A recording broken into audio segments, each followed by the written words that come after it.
Yep, those are definitely going in the tackle box. Yeah, pretty cool. Yeah, normally this is the smallest bait I throw, but now we're scaling it down. All right, everybody, welcome back to a cold day here at World's Worst Fishing. I'm your host, Chris Jones, and today is going to be one of these sort of rare videos where I'm actually making baits just for me. So I recently got back from a trip to Lake Seminole, and I like to go up there in the wintertime and try to look for hybrid stripers, okay? And I didn't really see any. However, I did mark a lot of fish in a lot of different places that I'm pretty sure are small white bass, right? Sort of like a cousin to the striper in the hybrid. I'll put a picture up on screen of one such image. And I couldn't get these fish to bite anything. And you know, I'm throwing baits that are too big, right? Like 4-inch open pore swim baits on an Alabama rig. And if these are little tiny white bass, you know, they're probably just gonna let that go by.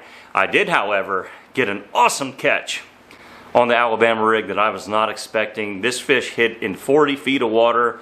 I'll put the clip up right now so that you can see it. Yes, that is a flathead catfish. Check it out. Guys, I'm fishing a river ledge looking for hybrids with an Alabama rig. Look at what just happened.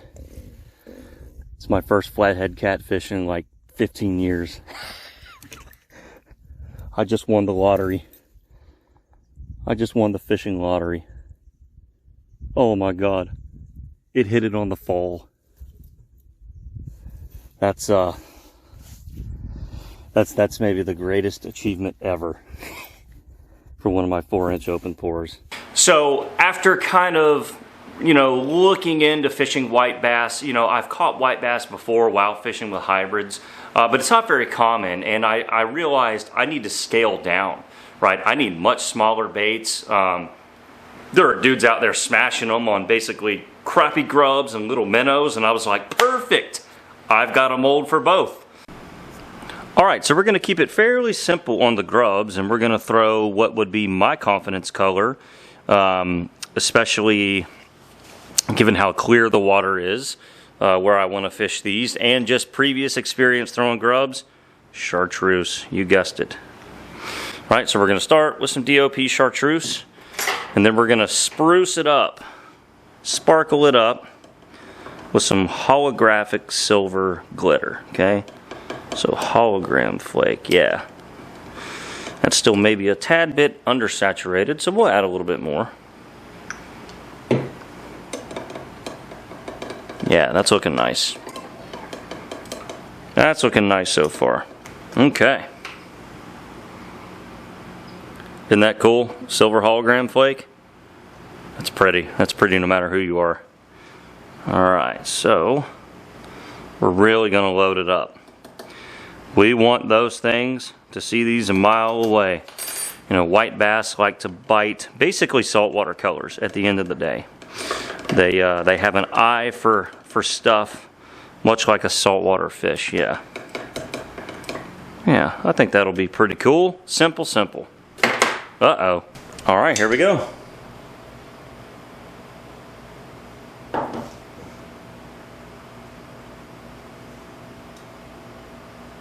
Yeah, it feels pretty good.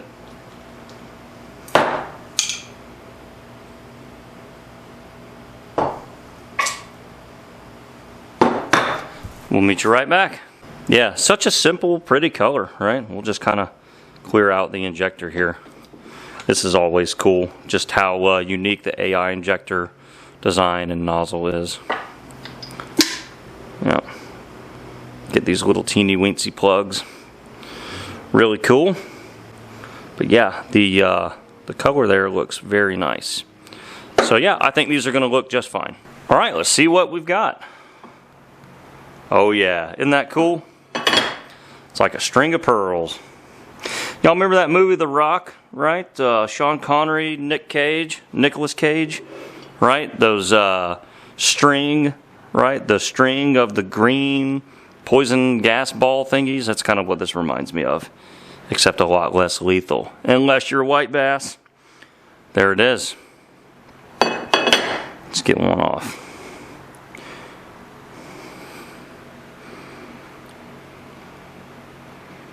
Cute little thing, isn't it? I don't ever make baits this small.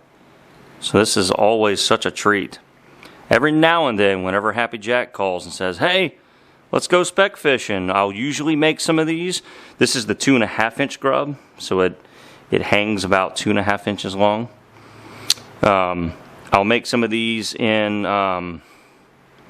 black with like gold flake, and the crappie and specks around here just love it. Crappie, speck, crappie, whatever you want to call them. So yeah, we'll definitely do at least one more run of these. We made about a cup of plastic, so we can get quite a few, and then we'll move on. All right, let's do another round of our chartreuse grubs, and then we will move on to probably the 3-inch tracer shad.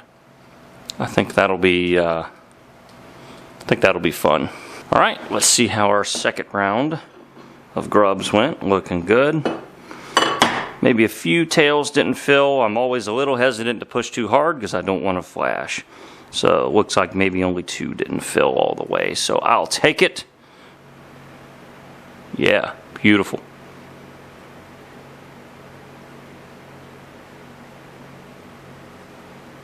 Simple, but I would have a lot of confidence in that.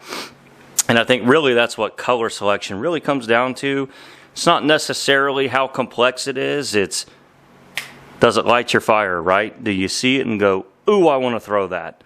That to me is the ultimate metric for if a color is right for you. Do you get excited to throw it?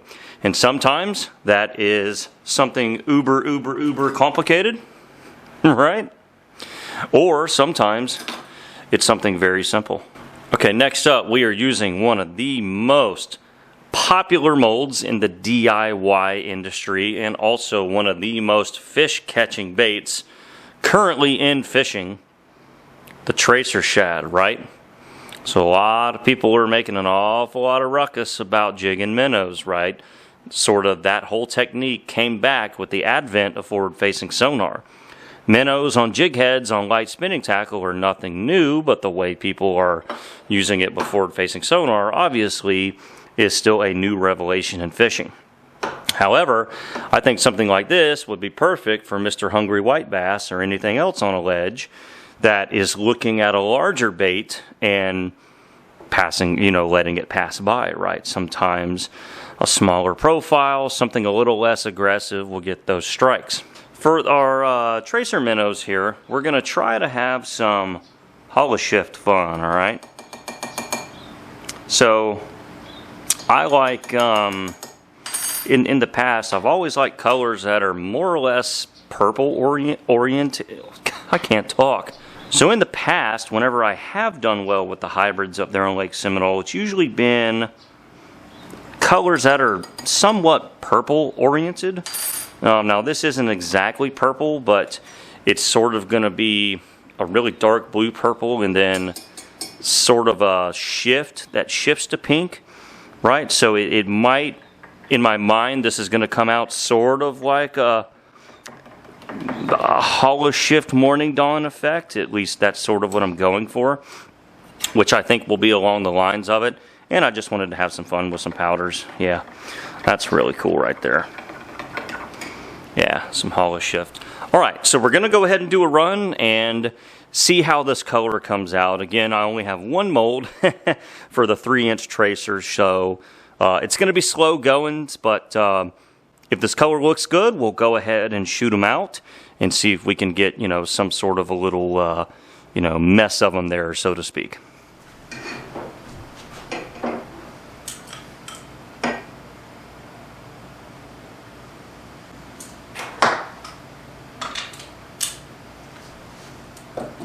All right, here we go. Nice, slow, and steady shot. Perfect.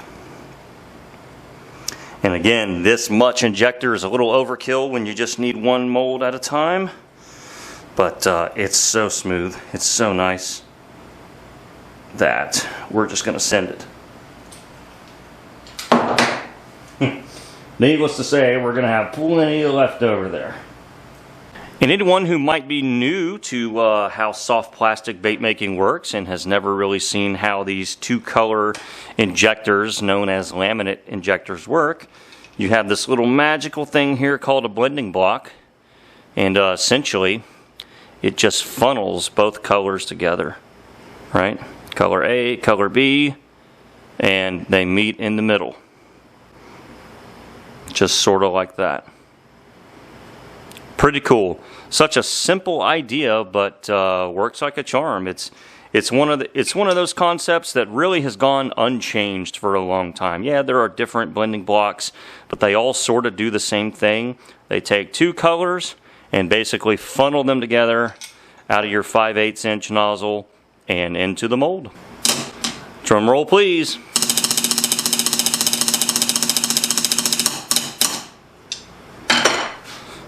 See what we got. Ooh, pretty. Pretty, pretty, pretty. Let's see if I can get oh yeah, wow. Okay, see how it's sort of like blue purple? That looks really nice. Still a little hot to the touch. I might have to let it cool down and come back. Yeah. Isn't that pretty?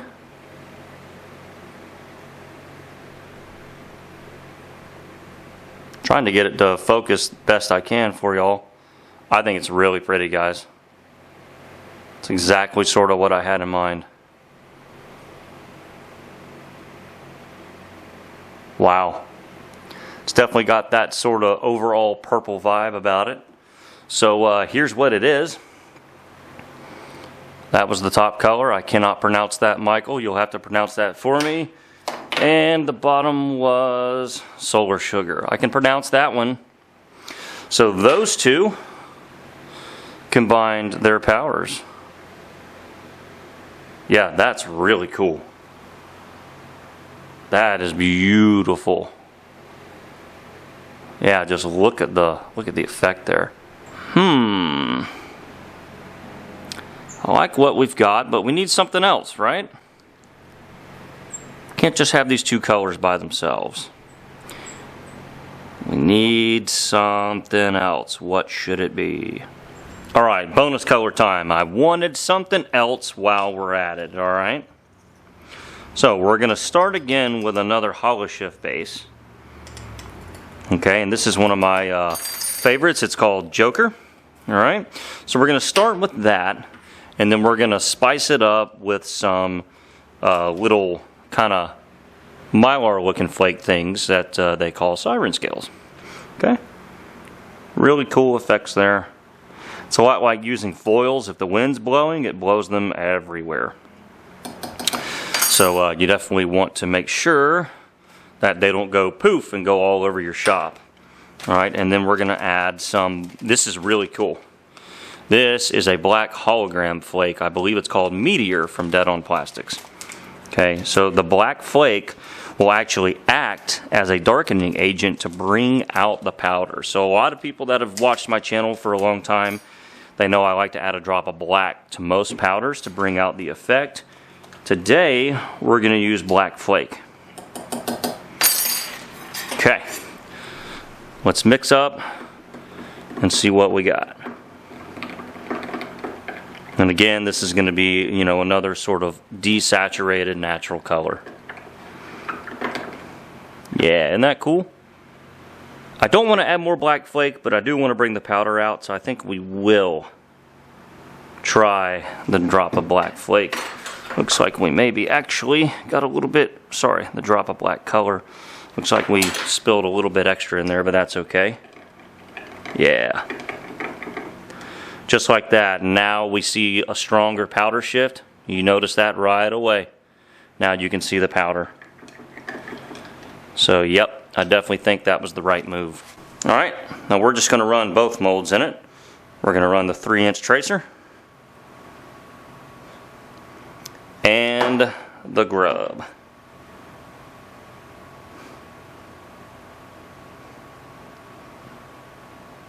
Okay. Yeah, hopefully that'll look pretty nice. Yeah, pretty cool.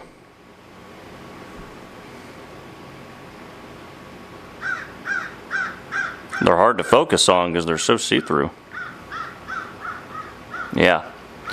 Nice little just sort of natural minnow color, right? You know, a lot of people like just straight white pearl, and this sort of captures that whole basic shad color profile, but you know, with a few little twists in there just from the powder and flake effects. So if we look here at what we made today, right, much smaller than what I'm usually throwing. That is usually what I'm throwing on my Alabama rigs, right? A very, you know, sort of catch-all size, right? The 4-inch, a 1-pound largemouth or a 1-pound hybrid will smack that, as well, you know, big flathead catfish. Even though that wasn't a big flathead, it was still, you know, about a 9-pound animal came after this itty-bitty bait. However, for what I think that I'm going to fish for next time if I go there is something much smaller, right? So as we can see, we're just dealing with smaller stuff today, right? Sizing down, again, is sort of the name of the game, right? And that's sort of what I wanted. You know, I don't make a lot of this small stuff for me. I'm usually making for other people.